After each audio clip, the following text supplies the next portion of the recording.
บรรยากาศโคตรแดดแห้งจนเหลื่อมตานี่แหละ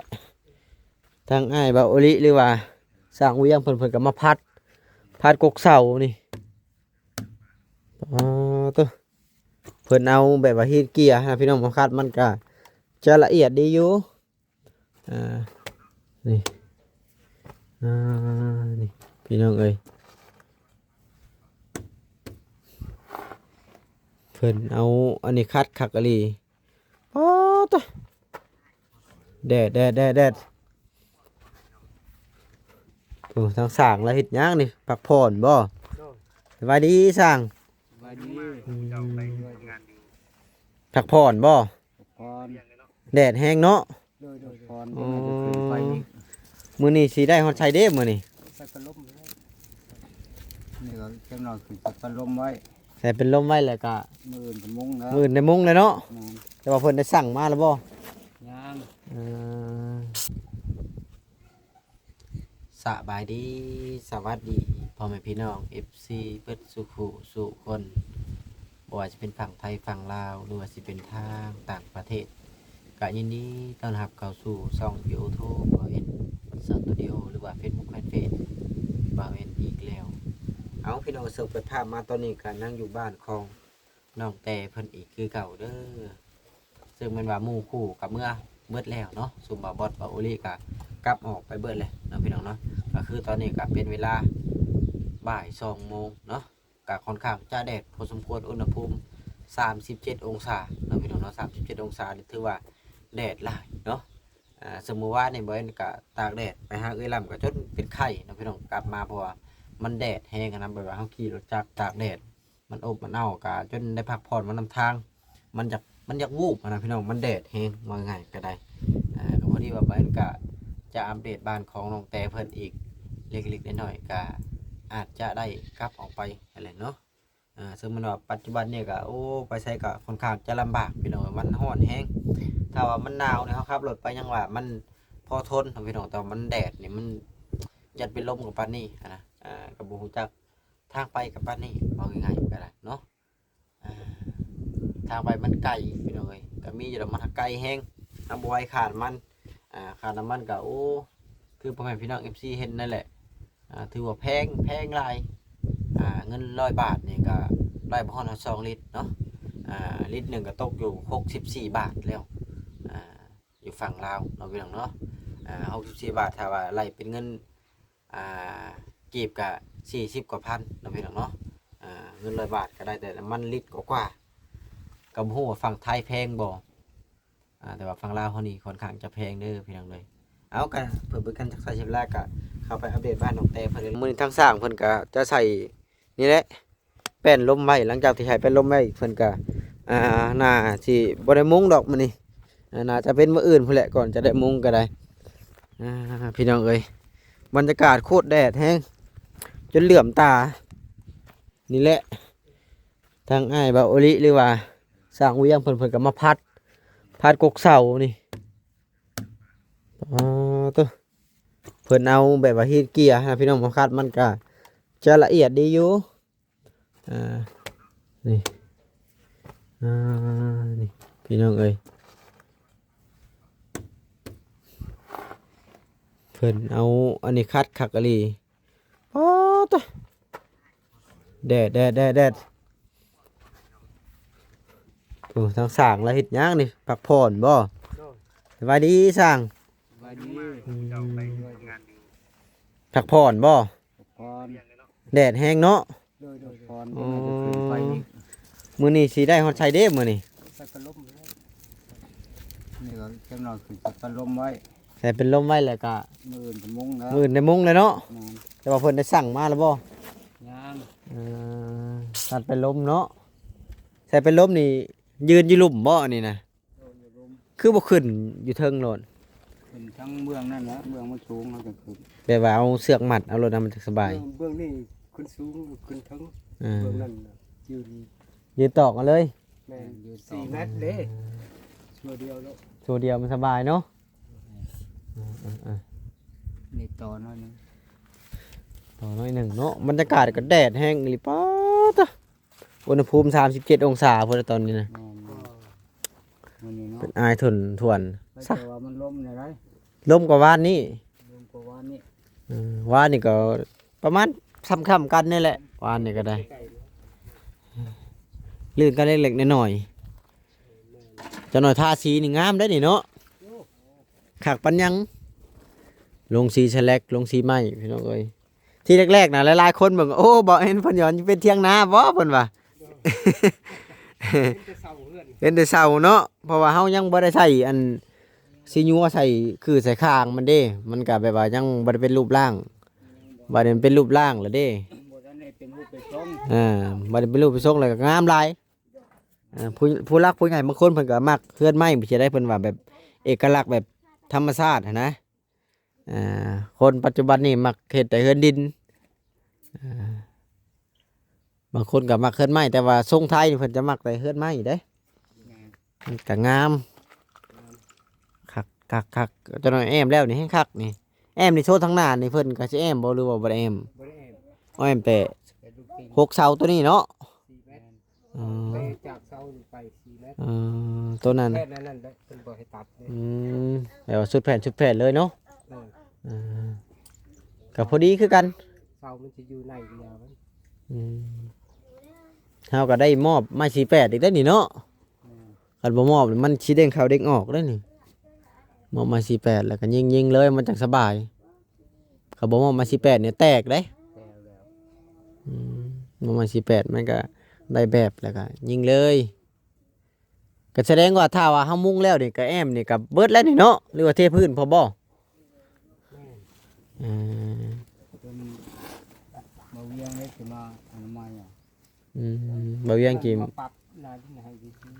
อืม ๆทำยังนำได้ที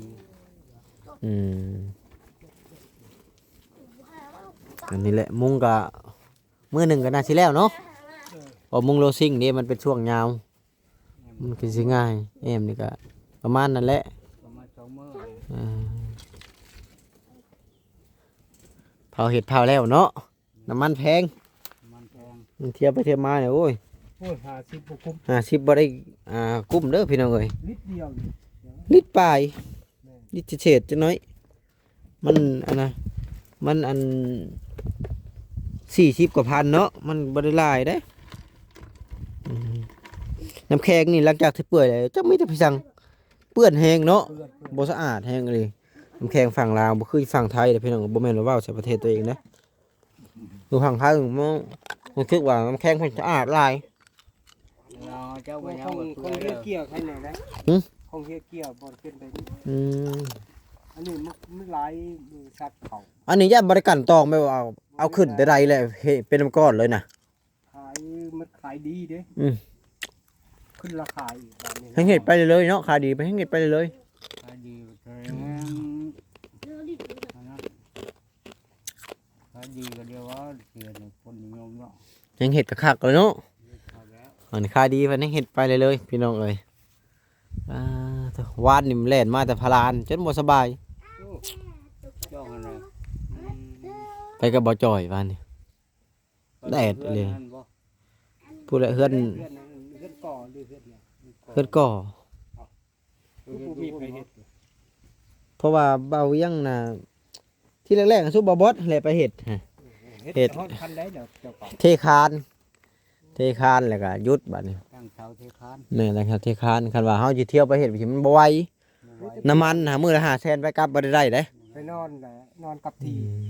เจ้าบ่แม่น นั่งกับที่นะ เจ้าก็บ่แม่นวิชาเฉพาะอยู่เนาะ แม่น เจ้าก็ ส่งนี่บ่ ไปลมมาจังไร ไอ้ซุ่มมาเล่นแบบนี้บ่ แม่ชงมาเดินมาสิแล้วนี่ชงมาเดินมาสิแล้วนี่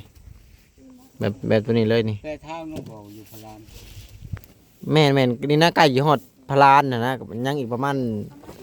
20 กิโลจังฮอดพลานนะอยู่บ้าน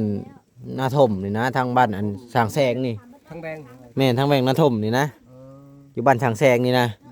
อยู่ที่นี่แหละทางแบงนาถมนี่แหละ พอเฮ็ดอยู่ล็อกเดือดก่อ วันนั้นมันไผไปเฮ็ดบ้าน กะนี่แหละพอจ้อยนี่แหละพอจะหมดนี่แหละจะเห็ด เรือนเราเองเนาะ เรื่องพอเท่าแล้ว บ่เฒ่าบ่ แม่นเอาเท่าแล้วเรียนฉันเล่ากันอยู่นอกพอดี อืม เป็นตัวมือใช่ไหมตัวมือลง คือว่าทั้งสร้างจะได้10,000อันขึ้นโครงหลังคานะ ก็หลังคาคือระหว่าง ก็บ่ฮู้ว่าก่อบ่หรือว่าเท่าจะขึ้นโครงหลังคาหรือว่าขึ้นแต่โครงหลังคาบ่ตัวนี้ก็ยังบ่จักนะ โมเวลหลังนี่เขาเจ้ามาอยู่แล้วบอกเขาเจ้ายังขายยังไป หลังใด เที่ยวๆทำไม บ่ฮู้เด้ ตัวเรือนตัวนี่นะ อืม เขาเจ้าอยู่นี่อยู่เรือนหลังนี้เลย เออๆเพื่อนสายบุญซอยหยังบ่ แม่น ก็น่าสิมีคนอยู่มั้ง บ่มีไฟได้เขาจะไปครับผม เดี๋ยวเขาไปเฮ็ดเวียกเฮ็ดงานแล้วบ่เฮาก็บ่จักหันนะ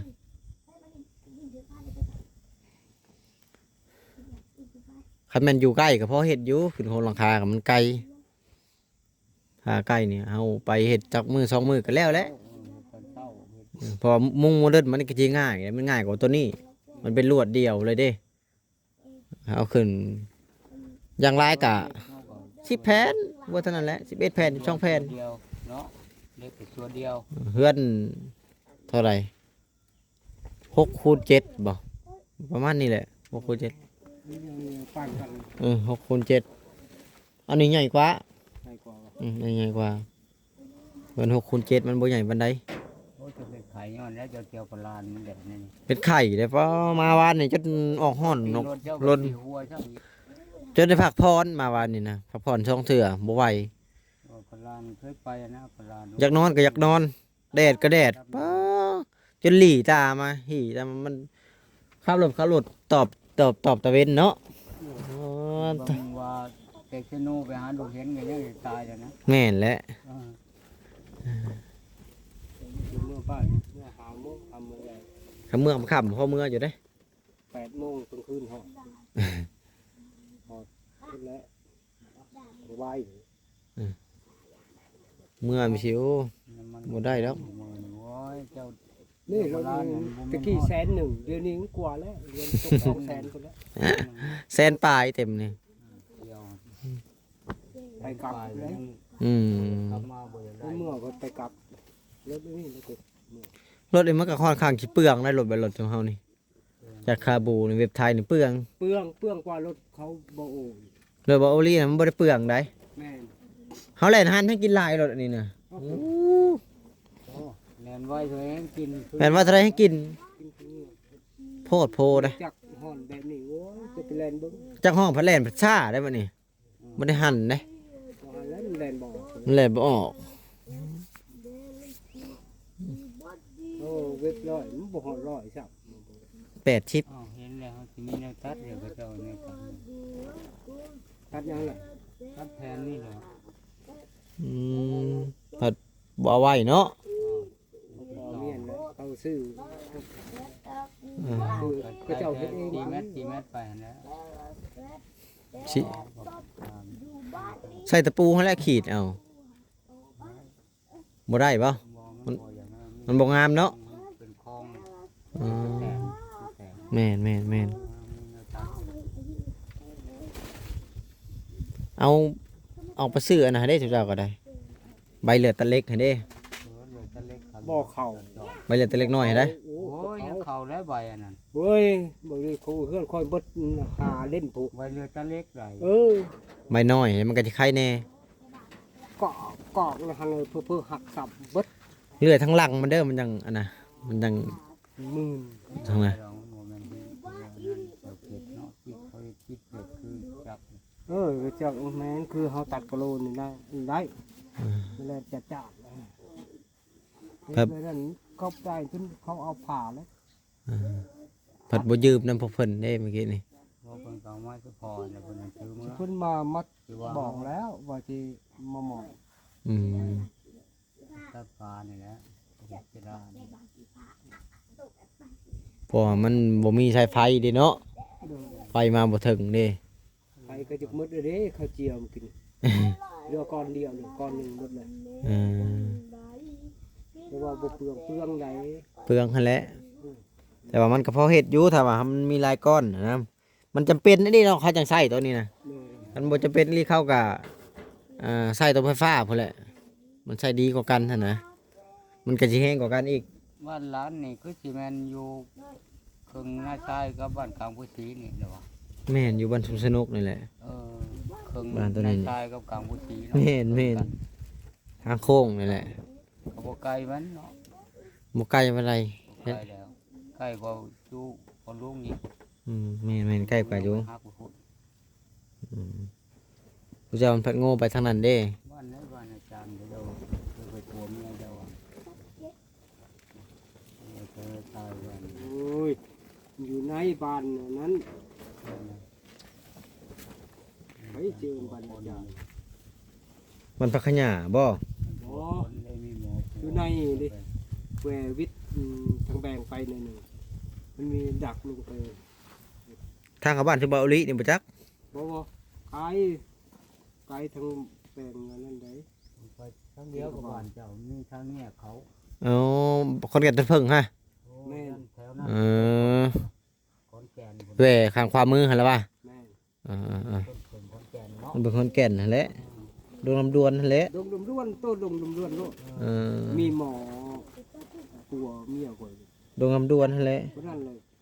บึดนะหันก็หลายเติบ เศร้าเนาะทางลาวก็ได้เช้ามาเช้าเพิ่นมาช่วยนี่ซะ ว่าเพื้นให้อำไผจะคิดว่าเราเยอะน่ะเนาะ โอ้ย อ่า คิด ใครจะคิด มันหมดพอแห้งแหละเพื่อจึงเอาเมือง จนยอมเลยเนาะ ยอมเลยพอบ้านกับหมอว่านั่นนี่เรียกตายใส่บ่ให้ตายใส่ดินอ้าว เราก็ ไม่ตายก็เฮาซื้อดินนี่ อืม ตายเฮาก็พังในดินจูดในดินก่อน เนาะ ก็ได้ เรียกว่าดีใจแห้งกับบ างทีเรามีกำลังสู้เนาะ ซอยหันซอยหนึ่งมีกำลังใจ แต่ก่อนมันทุกข์บ่มีเฮือนมีซานอยู่กับปานนี้ เออ บ่ได้มันมีกำลังใจเด้คนเนาะมีกำลังใจสู้แล้วไผจะคิดว่าเราสิลุกขึ้นมานั่ง เด้มันยังก็เบิดขายไปซั่งก็บ่ยัง อืม มันก็หมดทั้งหา หมดปัญญาคือกันแล้วเนาะเบิดวิธีช่วยแล้วว่าง่ายกันนะผู้ช่วยกันนะทำใจเนาะ ยังบ่ได้ก็ยาเขาเพียงแค่ยืน